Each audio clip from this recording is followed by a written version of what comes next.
पति धर्म। कई वर्षों बाद सौरभ नाम से किसी का फ्रेंड रिक्वेस्ट देखकर अचंभित हो गई थी सुरभि। अनायास ही प्रोफाइल चेक करने लगी, देखूं तो कौन है। प्रोफाइल फोटो देखकर सुरभि का शक यकीन में बदल गया। ये तो सौरभ ही थे। जल्दी उसने सौरभ का पूरा प्रोफाइल देख डाला। पत्नी, बच्चे, व्यवसाय, मित्र, कामयाबी की दास्तां आदि। मुस्कुरा उठी सुरभि। फिर वर्षों बाद भी सौरभ को वो याद है।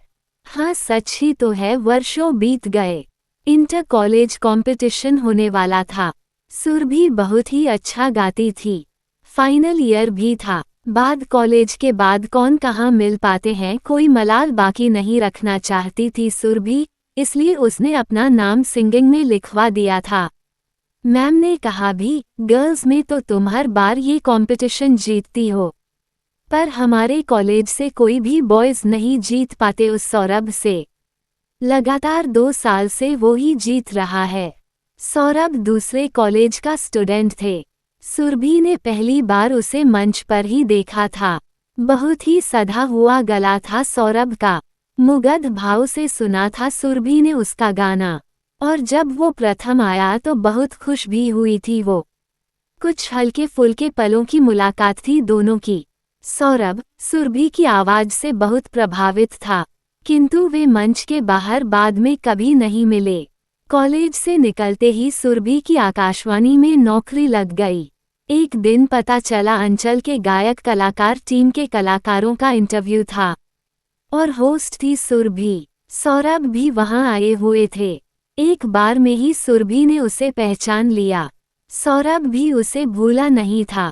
कार्यक्रम के बाद औपचारिक बातों के बीच सौरभ ने उसे पूछा, क्या हम कहीं मिल सकते हैं? क्यों?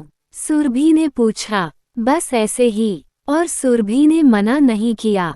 एक अजीब आकर्षण था सौरभ के व्यक्तित्व में।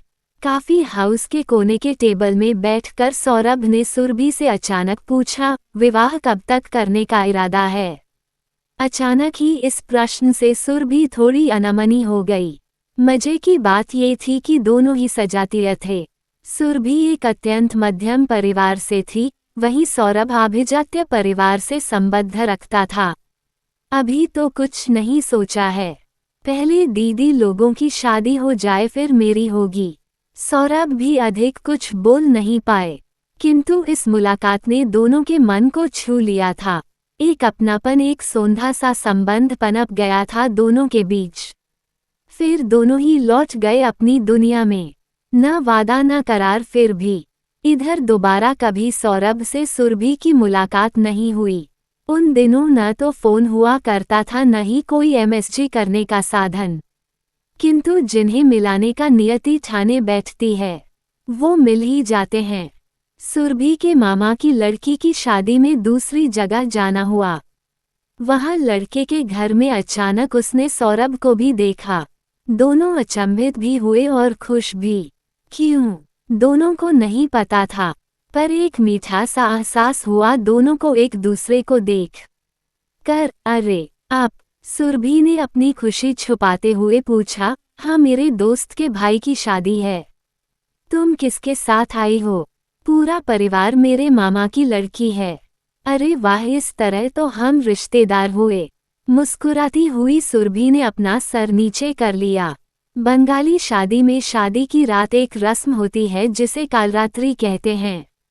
दूल्हा दुल्हन अपने दोस्तों सहेलियों के साथ गाते बजाते पूरी रात बिता देते हैं। उस रात सौरभ ने भी सुरभि से अपने दिल की बात कह दी। क्या तुम मुझसे विवाह करोगी? देखिए, मैं इस बारे में आपको कुछ नहीं कह सकती। आप घर में रिश्ता भेजिए। और शर्मा कर सुरभि भाग गई। रिश्ते की बात चली भी, लेकिन दान दहेज में बात अटक गई। और फिर दोनों कभी मिले। आज फेसबुक में फ्रेंड रिक्वेस्ट देखकर सुरभि अतीत की यादों में खो गई थी। उसने रिक्वेस्ट स्वीकार की और मन ही मन मुस्कुरा पड़ी। एक सुखद आश्चर्य ये था कि सौरभ भी अभी इसी शहर में था। एक प्रोग्राम में दोनों आमने सामने हुए। सौरभ को देखकर सुरभि बेहद आश्चर्यचकित हुई। काफी उम्र दराज दिखने लगा था। आंखों के काले घेरे चश्मे से साफ दिख रहे थे। बात भी बहुत कम ही हुई। पत्नी बच्चे साथ थे, शायद झेप रहे होंगे, सुरभि ने सोचा। बहरहाल उस प्रोग्राम में सुरभि का एक जानने वाला भी था। उसने जो कुछ सौरभ के बारे में बताया तो सुरभि चौंक उठी। हेवी ड्रिंक करने लग गए हैं दादा। पत्नी बच्चे की भी नहीं सुनते, गाना तो छोड़ ही दिए हैं। कहते हैं सब कुछ है मेरे पास, बस सुकून नहीं है। सुरभि समझ नहीं पा रही थी कि वो कैसे सौरभ को समझाए। दूसरे दिन उसने सौरभ को सीएल किया। औपचारिक बातें करते करते सुरभि ने कहा, आप बहुत कमजोर हो गए हैं, क्या कोई तकलीफ है आपको? नहीं भी और हाँ भी, सौरभ ने कहा। क्या तकलीफ है बता सकते हैं? कुछ छूट गया है सुरभि पीछे। सुरभि का दिल धक्का से रह गया। क्या सौरभ मुझे भूले नहीं? आज मन की कह लेने दो सुरभि प्लीज। मैंने मन ही मन तुमको अपनी पत्नी मान लिया था। शादी के लिए मेरी दादी ने मुझे अत्यंत इमोशनल ब्लैकमेल किया। विवाह की रात अपनी पत्नी को तुम्हारे बारे में मैंने सब कुछ बताने की सोची, पर क्रोध में आकर यदि वो घर में बता दी तो तुम पर आंच आएगी, ये सोचकर चुप रहा। गहरी सांस लेकर सौरभ ने कहा, मेरी पत्नी विवाह से पूर्व ही गर्भवती थी। क्या? सुरभि चौंक गई। बस पहली ही रात मुझे पत्नी धर्म निभाने का रास्ता मिल गया था। उसके जुड़वा बच्चों को मैंने अपना नाम दिया और मैं तुम्हारे लिए सुरभि अब तक अपना पति धर्म निभा रहा हूँ। सुरभि सन्नाटे में थी। पत्नी अपने पति के लिए पति धर्म निभाने वाली बात सबने सुनी देखी है, पर पति धर्म वो भी ऐसा। सुरभि ने बिना कुछ कहे फोन रख दिया और रोती रही। अगले दिन सुरभि के पास एक फोन आया। दीदी सौरभ दादा नहीं रहे, उनके गले में कैंसर था। अंत तक उन्होंने किसी से कुछ नहीं बताया था। सुरभि जो अब किसी दूसरे की सधवा थी, वो ये समझ नहीं पा रही थी कि वो खुद को क्या समझे। कैसे धर्म संकट में प्रभु ने उसे डाल दिया। निढाल होती सुरभि सिर्फ और सिर्फ सौरभ को आंसुओं से श्रद्धांजलि दे रही थी। यह एक सच्ची कहानी है।